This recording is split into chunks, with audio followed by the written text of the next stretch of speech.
A glamorous crowd of well-heeled guests took over one of the oldest polo clubs in Britain for the second instalment of one of Europe's most prestigious African polo events.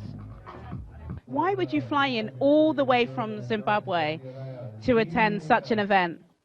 It's celebrating diversity, it's an African theme, we are promoting Africa, and it's a good way to show that just we're Africans and we do like the finer things in life. You have the polo, which is very British, but then you have the African polo, which obviously brings a little bit of spice. I've long thought that African culture hasn't come far enough into the UK.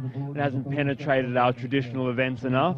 I think it's fantastic that we're starting to embrace the culture and the cuisine, and the food is just amazing. Polo players from South Africa, Kenya and Nigeria took to the field to take on players representing the rest of the world.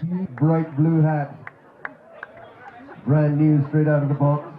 Luxor Freak Polo Day was founded by entrepreneur Alexander Amosu, who uses the event to raise money for charity and shine the spotlight on African culture in Britain. Describe to me what it takes to do this.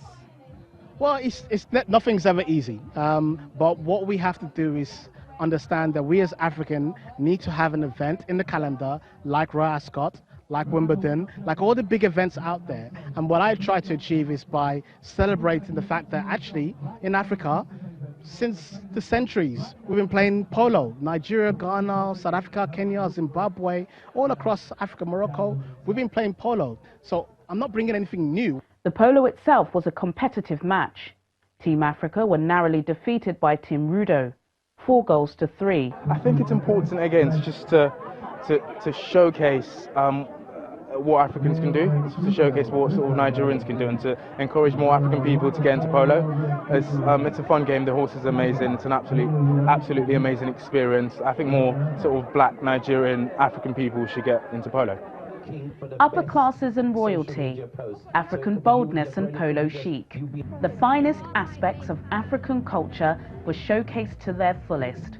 Juliana Olayinka, Channels Television News.